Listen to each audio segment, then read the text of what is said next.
Dans l'épisode d'aujourd'hui, nous explorons 5 personnes dévorées vivantes lors de plongées en cage, allant de la plongée fatale d'un étudiant en biologie marine à la plongée d'anniversaire mortelle d'un comptable. Commençons par la première histoire, où le rêve de lune de miel d'une femme est devenu son pire cauchemar. C'était le 12 juillet 2016, le long d'un tronçon tranquille de la côte près de Mossel Bay, en Afrique du Sud. Un petit opérateur de plongée familiale préparait son unique bateau affrété pour une plongée en cage en milieu de matinée. La mer était agitée avec des algues flottantes et une faible visibilité alors que le navire s'approchait d'un récif peu profond fréquenté par les grands requins blancs. Parmi les touristes d'abord se trouvait Rachel Morrison, 27 ans, qui avait voyagé depuis l'Ohio avec son mari, Derek, pour leur lune de miel. Le couple avait choisi le petit opérateur spécifiquement parce qu'il offrait des excursions plus calmes, loin des plus grandes entreprises, plus commercialisées, plus proches de la ville. Rachel était excitée mais tendue, se tenant près du rail pendant que l'équipage préparait la cage. Bien qu'elle n'ait effectué que des plongées de débutants de base pendant les vacances, elle faisait confiance à la routine de l'équipage et à leur manière calme de travailler à travers leur liste de contrôle. Cette partie de la côte attire régulièrement de grands requins blancs suivant les routes des phoques le long du récif. Les requins effectuent des passages investigatifs rapides et vigoureux, incitant les opérateurs à maintenir des équipements de cage solides, bien que les petits bateaux privés se contentent souvent de simples vérifications visuelles. L'inspection de ce matin a révélé du métal vieillissant, mais la plongée s'est déroulée comme prévu. Lorsque l'équipage a donné le signal, Rachel et 3 autres touristes sont montés dans la cage, se sont installés et ont agrippé les barres intérieures pendant que le treuil les descendait jusqu'à ce que seule la partie supérieure reste au-dessus de la surface. Les traces d'appât se dispersent dans l'eau et la cage se balance doucement entre les vagues tandis que les mouvements des plongeurs envoient de légères vibrations le long de la structure. Les grands requins blancs sont de puissants prédateurs côtiers capables d'atteindre 15 à 20 pieds de longueur. Ils comptent sur une vitesse de pointe, une forte pression de la mâchoire et des frappes exploratoires lorsqu'ils examinent des objets inconnus. La plupart des interactions impliquent un contact bref et énergique plutôt qu'une agression prolongée. Et leur comportement près des cages est généralement motivé par la curiosité, pas par une attaque délibérée. En quelques minutes, un grand requin blanc de taille moyenne est passé près de la cage. L'équipage a noté son trajet depuis la surface, soulignant son mouvement alors qu'il s'approchait de la ligne d'appât et s'éloignait en cercle. Des bosses occasionnelles contre le flotteur d'appât et des légers coups contre la cage sont courants, surtout lorsque la visibilité est réduite. Le requin est resté calme et a bougé avec un comportement d'enquête typique. Un deuxième requin est apparu peu après, plus grand, plus affirmé dans son approche et réagissant fortement à la traînée odorante. L'équipage a changé de position pour gérer la ligne d'appât et la maintenir à une distance de sécurité de la cage. En faisant cela, ils ont senti une soudaine secousse violente remonter le cadre en métal. Le requin avait donné un coup puissant sur le côté de la cage en se tournant vers l'appât, un comportement documenté lors de rencontres similaires lorsque les requins sous-estiment la distance ou réagissent à un mouvement brusque. L'impact a stressé la porte de la cage qui reposait sur un seul loquet verrouillant vers le bas et un clip de sécurité secondaire. L'exposition à l'eau salée, la contrainte antérieure et la corrosion accumulée avaient affaibli le boîtier du loquet qui s'est fracturé sous la charge soudaine. La porte ne s'est pas ouverte complètement mais s'est suffisamment déplacée pour laisser un étroit espace. À la surface, l'équipage a immédiatement vu le désalignement et a commencé à soulever la cage, mais le requin s'était déjà retourné vers le dérangement. Le museau du requin s'est partiellement introduit dans l'ouverture avec une courte poussée de mouvement. Les témoins sur le bateau ont vu l'eau tourbillonner autour de la cage et un nuage soudain d'eau plus sombre s'élever vers la surface. La cage a tremblé violemment pendant plusieurs secondes, le mouvement provoqué par le contact du requin avec le cadre de porte affaibli et la réaction des plongeurs à l'intérieur. L'équipage a commencé à remonter la cage aussi vite que le treuil le permettait. Lorsque la cage a franchi la surface, l'équipage a finalement pu voir la situation complète. Rachel était affaissée contre les barres intérieures, inconsciente. Une grande déchirure à l'avant de sa combinaison de plongée et une perte de sang importante indiquaient une seule blessure catastrophique à son torse supérieur, compatible avec une morsure brève mais violente lors du contact rapide du requin à l'écart de la porte. Le requin s'était déjà éloigné vers des eaux plus profondes et n'est pas revenu à la surface. L'équipage a rapidement sorti les plongeurs et a tenté de fournir des soins médicaux immédiats à Rachel, mais ses blessures étaient graves et incompatibles avec la survie. Elle ne montrait aucun signe de respiration ou de circulation. Son mari est resté sur le pont tandis que le bateau faisait demi-tour vers le port, où les secouristes locaux les ont rencontrés peu après leur arrivée. Le personnel médical a confirmé que Rachel était décédée en mer des suites d'un traumatisme massif subi lors du bref contact à l'intérieur de l'entrée compromise de la cage. Les autorités ont mené des entretiens avec l'équipage et inspecté les composants de la cage et du loquet. Le boîtier du loquet fracturé a montré une corrosion visible à long terme au point de rupture. L'opérateur a volontairement suspendu les excursions pendant l'enquête et a ensuite remplacé l'ensemble du système de cage. Les responsables ont déterminé que l'incident résultait d'une combinaison de dégradation de l'équipement et de la force soudaine de l'attaque du requin, notant que l'événement s'est déroulé en quelques secondes et a laissé peu de temps à l'équipage pour intervenir. Les restes de Rachel ont été transportés à une morgue locale et son mari est rentré chez lui peu de temps après pour organiser son retour aux États-Unis. L'opérateur a mis en place des calendriers de maintenance plus stricts et a remplacé le matériel vieillissant. Mais le cas n'a pas déclenché d'action réglementaire à grande échelle en raison de la petite taille de l'entreprise et de la nature isolée de l'incident. Les briefings de sécurité locaux dans la région ont ensuite cité le cas comme un exemple de pourquoi les inspections mécaniques doivent prioriser l'intégrité des loquets, surtout sur les navires plus anciens, exploités en privé. La mort de Rachel n'était pas la seule fois qu'un petit défaut d'équipement a transformé une plongée en cage de routine en une rencontre mortelle. 2 ans plus tôt, de l'autre côté du continent, un autre plongeur est entré dans l'eau pensant que la cage le protégerait, mais une petite faiblesse structurelle l'a exposé au pire moment possible. C'était le 8 octobre 2014, le long d'un tronçon tranquille à l'ouest de Coffin Bay où un petit bateau privé effectuait des plongées de recherche à faible volume. Le modeste navire transportait seulement quelques passagers et une seule cage vieillissante. Les douces vagues matinales se déplaçaient sous la coque alors que le bateau dérivait près du rivage sablonneux. Parmi les chercheurs à bord se trouvait Kevin Nakamura, âgé de 24 ans, qui avait voyagé depuis la Californie pour documenter les schémas de mouvement des grands requins blancs le long de la plateforme sud de l'Australie. Il avait effectué des dizaines d'immersions en cage au cours de ses études, se familiarisant avec les procédures standards et le comportement prudent des requins lorsqu'ils s'approchent des lignes d'appât. Ses superviseurs le décrivaient souvent comme concentré et patient, des qualités qui le rendaient bien adapté aux longues séances d'observation. Pourtant, certains collègues pensaient que son aisance croissante dans les environnements de requins le conduisait parfois à sous-estimer les petits risques qui s'accumulaient au fil du temps. Kevin avait passé 3 jours à travailler avec l'opérateur privé, enregistrant comment les requins réagissaient à des changements subtils de direction du courant et de placement des appâts. La station de Pont de Fortune contenait ses caméras, ses carnets et ses batteries de rechange, tandis que l'équipage gérait la ligne d'appât et surveillait les conditions environnementales.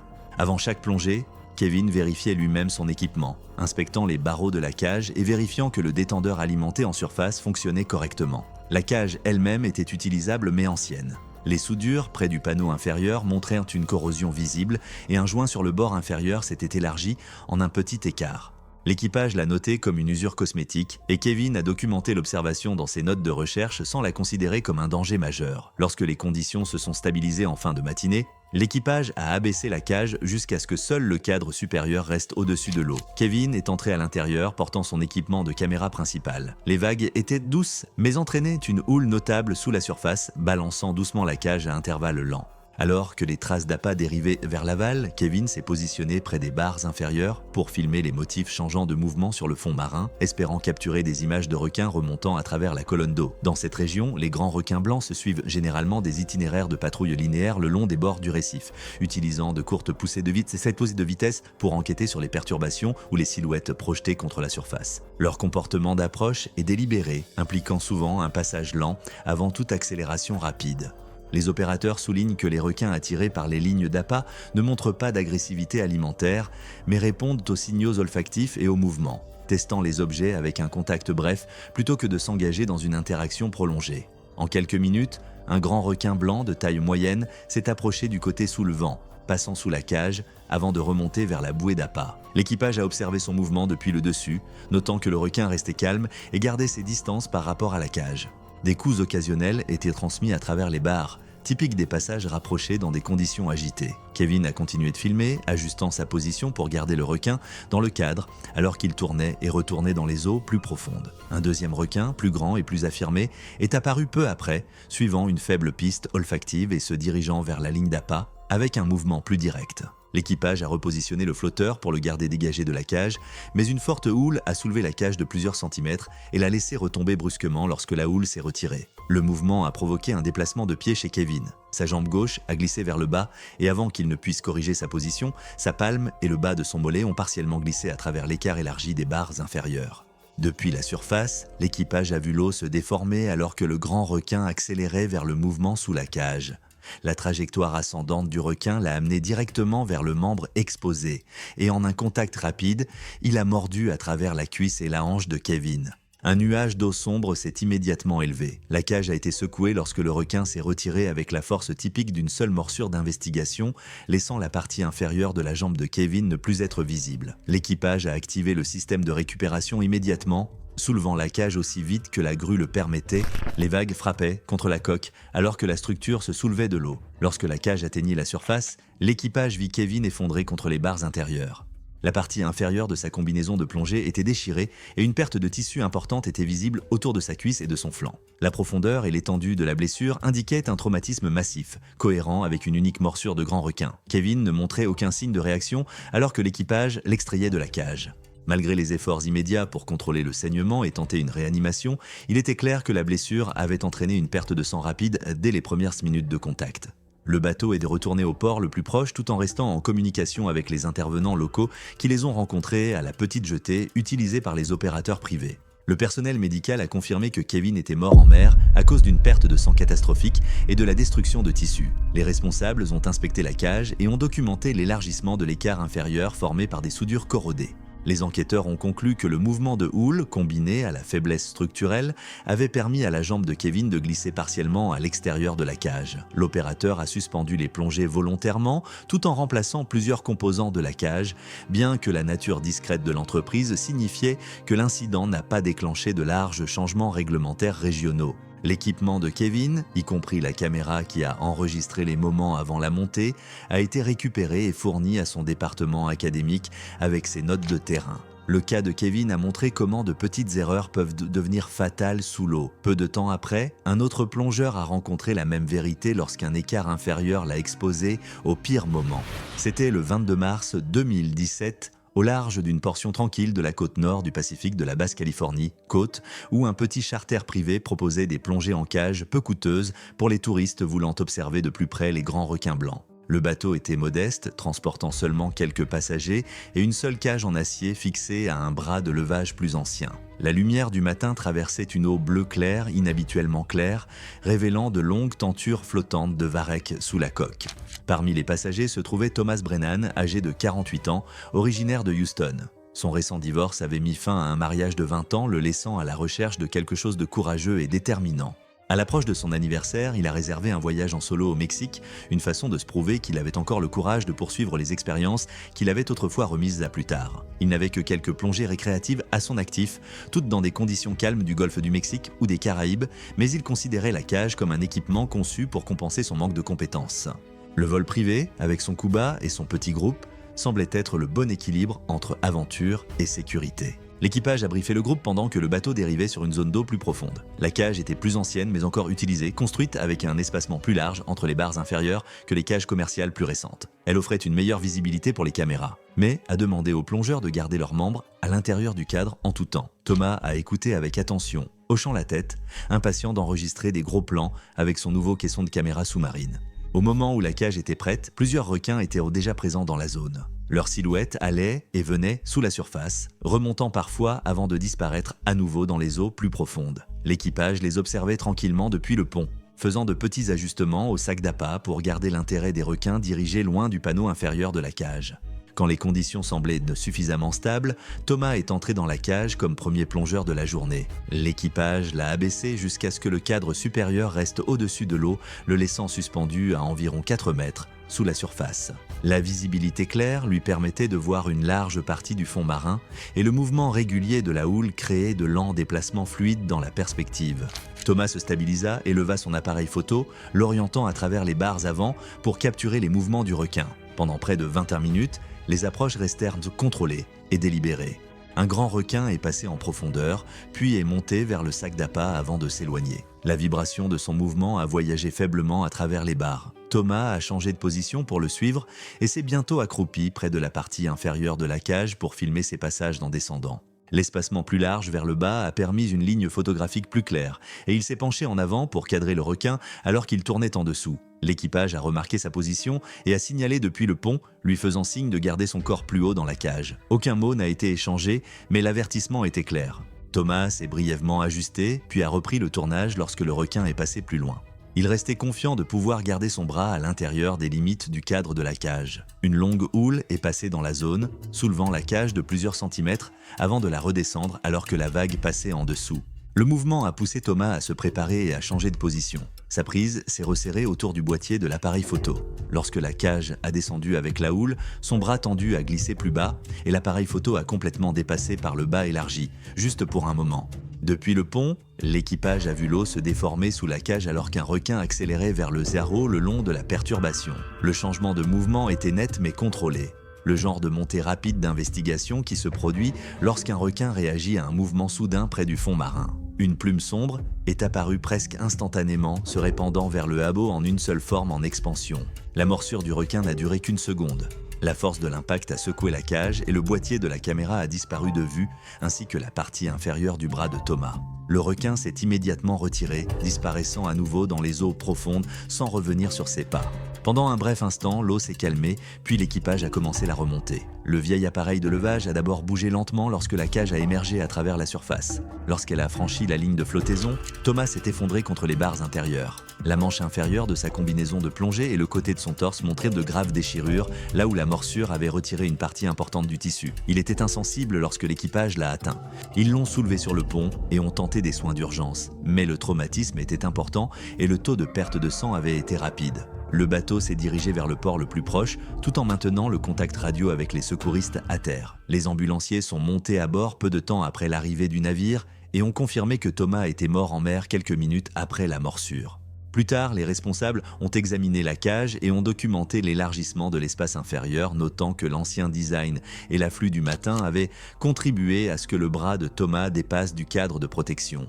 Comme l'opérateur était un petit affréteur privé plutôt qu'une grande entreprise touristique, l'incident a entraîné une suspension temporaire de ses activités pendant que la cage était modifiée. L'affaire a ensuite été mentionnée lors de briefings de sécurité locaux comme un exemple des risques posés par les anciens modèles de cage combinés aux conditions de houle et au positionnement des plongeurs. Les affaires de Thomas ont été rendues à sa famille, y compris le boîtier de son appareil photo endommagé récupéré au fond de la cage. La perte de Thomas est survenue à cause d'un moment d'exposition qu'il n'avait jamais voulu créer. Mais dans le cas suivant, le danger a commencé par l'erreur de quelqu'un d'autre. Une réaction rapide de panique qui a laissé une plongeuse professionnelle incapable de se protéger.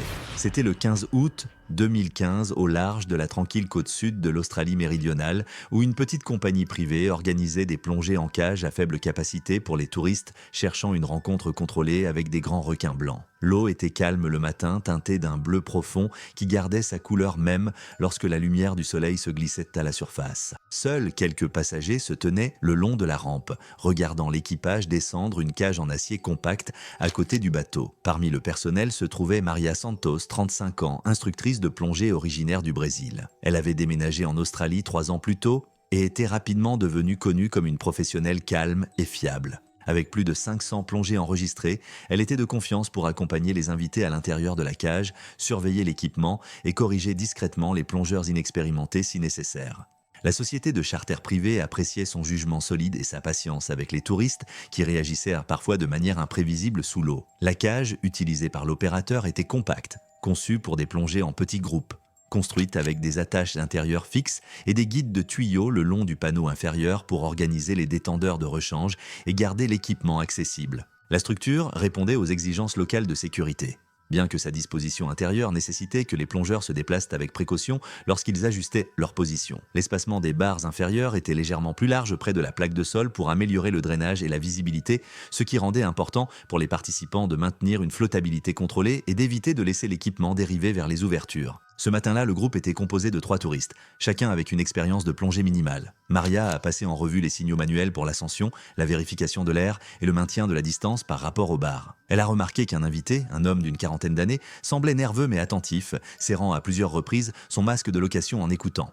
Une fois le briefing terminé, l'équipe a sécurisé les tuyaux d'air et abaissé la cage jusqu'à ce que le cadre supérieur reste au-dessus de la surface. Maria est descendue la première, se plaçant à l'arrière de la cage, tandis que les 3 touristes entraient à tour de rôle. Les grands requins blancs le long de cette partie de la côte ont tendance à effectuer des passages d'inspection lents et délibérés, s'approchant des mouvements ou des changements de contraste plutôt que de charger directement les structures. Leur taille et leur accélération signifient que même une brève montée investigatrice peut devenir dangereuse si la position d'un plongeur change de manière inattendue. Pendant les 15 premières minutes, les requins restaient plus en profondeur dans la colonne d'eau, remontant de temps en temps avant de replonger. La cage se balançait doucement dans la houle, créant un mouvement lent de côté. Maria guidait les touristes vers des positions qui les maintenaient en équilibre et à l'écart du panneau inférieur, tapotant une rampe lorsque quelqu'un s'approchait trop près. Le plongeur nerveux semblait se calmer, bien qu'il continuât à jeter un coup d'œil derrière lui chaque fois qu'une ombre passait à proximité. Un requin plus grand est apparu peu après, s'élevant en un arc doux vers le sac d'appât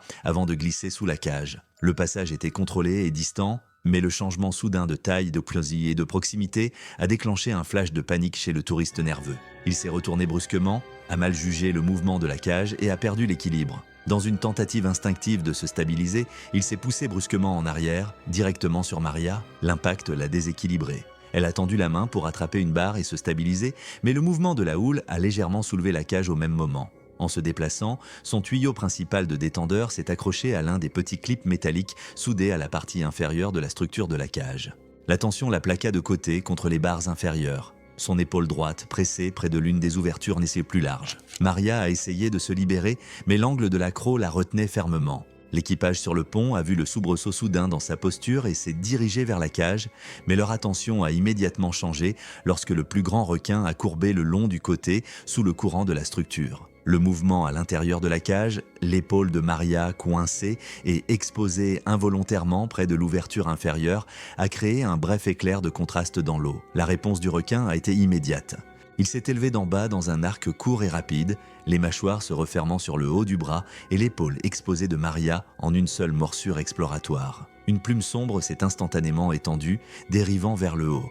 L'impact a secoué la cage et le requin s'est retiré tout aussi rapidement, disparaissant dans des eaux plus profondes sans revenir. Les touristes se sont figés sur place. Maria s'est effondrée contre les barres, encore partiellement retenue par le tuyau accroché. L'équipage a commencé la remontée, levant la cage régulièrement jusqu'à ce qu'elle atteigne la surface. Quand ils l'ont atteinte, la gravité de la blessure est immédiatement apparente.